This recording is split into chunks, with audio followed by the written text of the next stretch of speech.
Welcome back to another FPL video. This will be the best wildcard team for Gameweek 21. There are still around 9 days until the Gameweek 21 deadline, so make sure not to make early transfers if possible. I'll be discussing the best players to buy on the wildcard, but it will also help you with your non-wildcard teams using free transfers. I've got two myself. Find out what I'm going to do in my team selection video coming up very soon. There's also a transfer tips where I discuss 10 players to buy, hold, sell and skip. That's on the channel already, but let's get straight into this one and also get this video to the 200 likes and pushing on towards new goals such as 23,000 subscribers and beyond. Without further ado, let's jump straight into this video.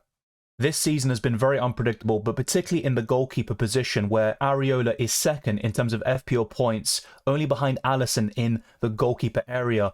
3-point difference there between Areola and Alisson, but a 1.5 million difference in price. I was very tempted to include Alisson, and I still think he's going to score the most points until the end of the season. But is it worth spending that much on a goalkeeper when you can get Areola for 1.5 million less, who will kind of match Alisson for most of the season? And you've also got Trent to cover the Liverpool defence, and you want to have the funds available to buy Salah and Son back in a couple of weeks' time. So I think it's worth going for two budget goalkeepers, and Areola is by far the best option in the game right now, probably in the goalkeeper position in general, considering his form in the last 3 game weeks. 29 points facing Manchester United, Arsenal and Brighton. That's frankly ridiculous, and he got 11 points, of course, in Game Week 20. Now, the last goalkeeper I'm going to go for is Dubravka, and you're going to bench him in the next 2 game weeks facing Manchester City and Aston Villa, but he got 8 points at Anfield, and at one point he was on for 13, and I was thinking, just my luck, I benched Dubravka, and when I do, he's getting a penalty save,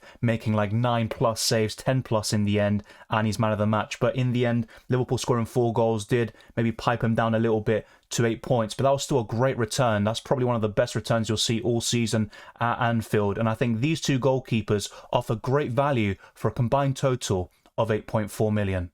It might seem like madness to go for an Arsenal defender at this moment in time, but I would back them to get things under control and to start going on a decent run. The question is, when will that happen? I'm not so sure, and in the meantime, I would avoid a double up in the Arsenal defence until they can get their act together. And Saliba still is a good option in the defence, but he's 5.6 million and he's not justifying that price tag at this moment in time. 1 goal, 1 assist, 6 bonus points, and the FPL points just haven't been coming in recently, only against Brighton, which was the last clean sheet the Gunners kept, and also the last victory in the Premier League. But I'd still go for Saliba. I think he's the best of a bad bunch at the moment. Raya and goal is still fairly decent, and then you've got Zinchenko if he comes back from injury, but that is also a major concern. And then once Tomiyasu and Timber come back around March or February, I think Zinchenko could be demoted to the 3rd choice. So Saliba or Gabriel is the best way to cover the Arsenal defence, and I'd still go for Saliba at this moment in time. Next up is going to be a budget defender, and I think it's going to offer pretty good value at this moment in time with some good fixtures coming up for Chelsea, and that is Gusto, who can also get the bonus points and he has decent assist threat. So I have gone for him. Now, some alternatives around a similar price would include Lascelles, but I don't think he's going to become 1st choice as he was in the last couple of months with Botman and Fabian Schär available at the moment. So Gusto comes in as your cheap defender and enabler, and I think he'll do very good. Now, we also have someone at the complete opposite end of the spectrum, and that is Trent in terms of price. He is one of the most expensive players in the game, and also amongst defenders he's by far the most, and it also is worth going for the extra. Trippier's injured right now and he's in poor form anyway. Newcastle have 2 poor fixtures coming up, so Trent, despite having some mixed bag fixtures, I still think he's the best option right now, and probably a captaincy option in Game Week 21. So I have gone for him, and we do have a bit of a balance in this defence. A lot of money invested overall, but we do have that budget option in Gusto to compensate. Now, the 4th defender I'm going to go for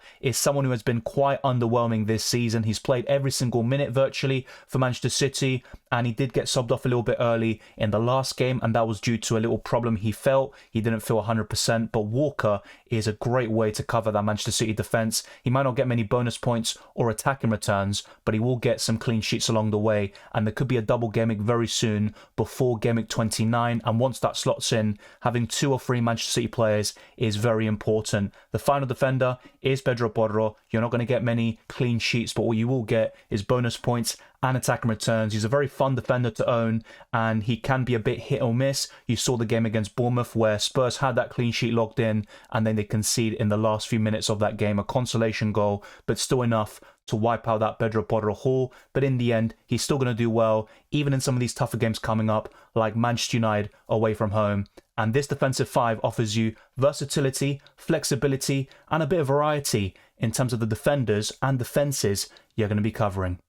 Despite Salah, Son, Hwang Hee-chan, Kudus, and other promising FPL players missing out due to AFCON or the Asian Cup, I still think there are so many midfielders to choose from, and there are going to be some notable absentees as a result. But Diogo Jota is included, and it's a very close battle between him and Pascal Gross, and there are some big differences between them, despite the fact that both of them are differentials. With Gross, you've got better fixtures, and he's also more nailed on.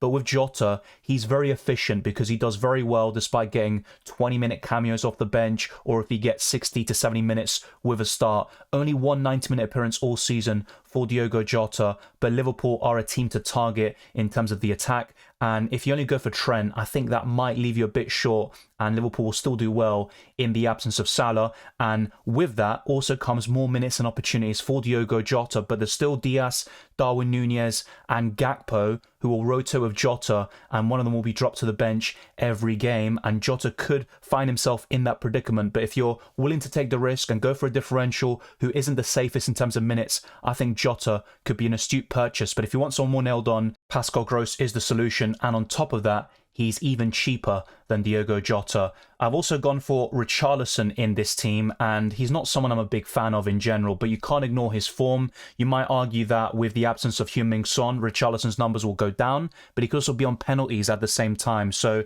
it might balance itself out over the next couple of weeks. And let's see when Maddison returns. There are reports that he has been in training. The same goes for Mickey van der Ven. So Spurs are getting some of their key players back from injury. Even Romero could be in training very soon, and that would be yet another massive boost to Spurs. But the most important one, FPL-wise, would be Maddison if he comes back, because I think Spurs need someone to compensate for the loss of Son, who offers creativity on the left-hand side, but also another goal threat, which sometimes takes some space and also opens up space for Richarlison. So that could be another factor that comes into play. We won't know until we see how Man United versus Spurs goes and what impacts that will have on Richarlison. He might blank in that game, but in the long haul, with some of the games coming up, I would back Richarlison to do very well indeed. The third midfielder is Cole Palmer. If you don't have him, I think he's the easiest midfielder to buy, and he's only going to go up and up in price, and also in terms of ownership, he's a very template pick at this moment in time. I luckily bought him in when he still had quite low ownership in the grand scheme of things, and he's done very well for me ever since I bought him in. Now, Jarrod Bowen is also another one who'll be a top contender for a Salah or Son replacement, but there's also some concerns about him, a bit similar to Richarlison, where there's no Paqueta due to injury, no Kudus, and also some other key players missing there for West Ham, and that could have a big impact on Jarrod Bowen and how many chances West Ham create. So I'd be a bit careful on this one. West Ham are missing some key players in the attacking areas, but I'd still back Bowen to do quite well over the next couple of weeks and to still be a great option up until the end of the season. The final midfielder is someone that many of you don't trust because of Pep Guardiola, but Phil Foden is as nailed as he's ever been throughout his Man City career, and he's doing very well in the process, getting some good FPL returns. He might not be the best FPL option in general, and he will frustrate from time to time, but I would back Foden to justify the purchase, whether on the wildcard or your non-wildcard teams. For me, he's one of the top Salah or Son replacements, and let's just wait and see when that double game week factors in. But even without that, Man City have a great fixture run. They don't face a top 8 side up until March, I believe it is. So you back them to go on a winning run and to really take hold of the title race, and Foden could be integral. We're also going to keep an eye out for De Bruyne once he comes back to full fitness and starts to build a run of games, and he could become the best Man City midfielder. But at this moment in time, it would be Phil Foden, and by some distance.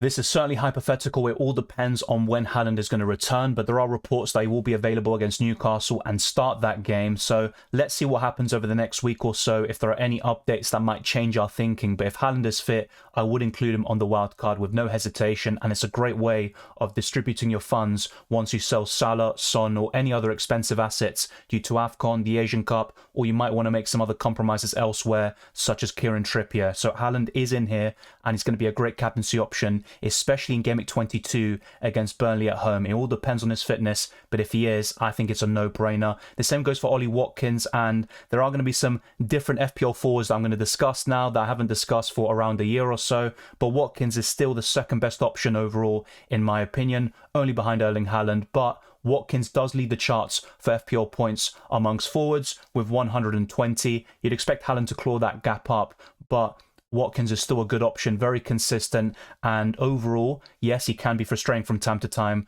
but he'll deliver on most occasions. The final forward is Solanke, another one who could have a double game week, just like Haaland, very soon, but it might not be as early as Manchester City's double game week, and we could wait a while until Luton Town versus Bournemouth is replayed, and they have that from the get-go. Solanke scored in that game, but of course, that got reset. But Solanke scored a hat-trick just a couple of days later, and ever since, he has become a template option in the forward line. You could also consider Nkunku.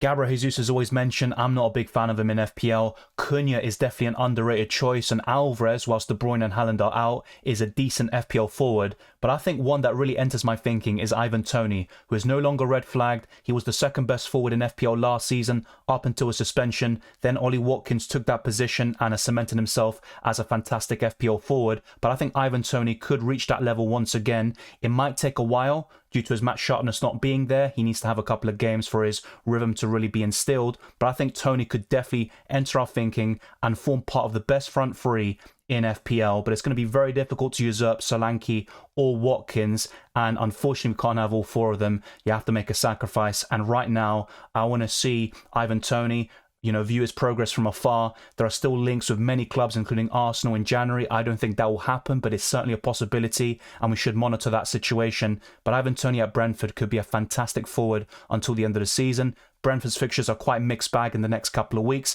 but they could also have a double game week, which includes Manchester City coming up very soon before Game Week 29 is the likely outcome, but that still isn't set in stone. So there's a lot of double game weeks flying around for some key FPL forwards like Haaland, Solanke, and Ivan Toney. But right now I'd go for this front three, and I'd probably wait until Game Week 32 when Brentford have a fantastic fixture run until the end of the season before incorporating Ivan Toney once again into our FPL teams. I'm now going to head over to FPL.team, talk about a few changes we could make in terms of maybe the structure. If you don't want to go for free playing forwards, you want a budget option there to then give you more funds to improve your midfield. I'm going to be discussing that, the lineup for this best wildcard team for Game Week 21, and the captaincy, which is going to be very important now with no Salah or Son. I would go for Areola instead of Dubravka because he's facing Sheffield United away whilst Dubravka hosts Manchester City at St James's Park. But as we've seen in the last couple of weeks, goalkeepers have done very well, even in the tougher games. Areola facing Manchester United, Arsenal and Brighton, whilst Dubravka got 8 points at Anfield. So you never know how it could turn out, but I would still go for the fixture, and Areola is the informed goalkeeper, pretty much period. Even over Alisson, he's by far the best right now with 29 points in the last 3 game weeks. The backline would be Gusto, Saliba and Trent Alexander-Arnold. The midfield would comprise of Bowen, Foden, Palmer and Diogo Jota, and the front line would be Haaland, Watkins and Solanke. Richarlison, Pedro Porro and Walker would make up the bench, so bench points will be inevitable with this setup, and I will show you a few changes you could make to prevent that from happening, because bench points can be very frustrating indeed. I have gone for Bowen as the captaincy option, but he will be a template pick, so if you want a differential, I would consider Palmer, Trent Alexander-Arnold, or maybe even Diogo Jota could be a shout, but I think Trent or Palmer would be next in line for the captaincy in Game Week 21. And now let's talk about a few changes you could make. So if you can't afford this team, one downgrade you can make is instead of Diogo Jota, go for a cheaper option like Douglas Luiz or Pascal Gross. I would go for one of those two options instead of Diogo Jota if you can't afford this squad. And you could even consider Gordon in a couple of weeks' time when Newcastle's fixtures improve. I still think he's a good option. He got an assist at Anfield and he's very consistent at St James's Park. And overall, another change you could make to the team structure would be Solanke downgraded to Cameron Archer, to name one particular example. And that will give you a lot of money in the bank to, instead of going for Pascal Gross or Diogo Jota, going for Saka. I still think Saka's worth considering. The same goes for Odegaard. And once Arsenal start to click, I think an Arsenal attacker will be very desirable, and Saka would be the best option by far still. He's very consistent. People are saying he's having a bad season, but his numbers are still quite similar to this stage last season, and he's got 50 chances created, which is a very underrated stat overall and points towards a huge underperformance in terms of Arsenal's numbers. And once they can start to set things right, they will be on course for a very good finish and to also offer some great FPL options. So if you do go for Saka and Archer and this team structure instead, you would definitely bench Cameron Archer, put him third on the bench. I'm just going to do that now very quickly. And there you go. He will always sit third on your bench. And the expected points does go up, not by much, but still quite noticeable, around 1 difference. And you've got 1.7 million in the bank, or at least I do. Let me know how much you would have down in the comment section below. Can you afford this 50-man squad? And what are your thoughts on the captaincy, the best players to buy on the wildcard, Salah and Son replacements, and much more. Thank you very much for watching this video. If you enjoyed it or found it useful, then be sure to smash the like button and subscribe for new. Let's try to get this video to the 200 likes, and let's keep on pushing towards 23,000 subscribers and beyond. You can follow me on Twitter and Instagram, DylanRCM, and check all the links in the description below for the Patreon, Championships Discord server, the FPL League, and Draft Town. It's all there for you, so be sure to check out all the links. I wish you all the best of luck for Gameweek 21 and the rest of the season, and I'll see you next time.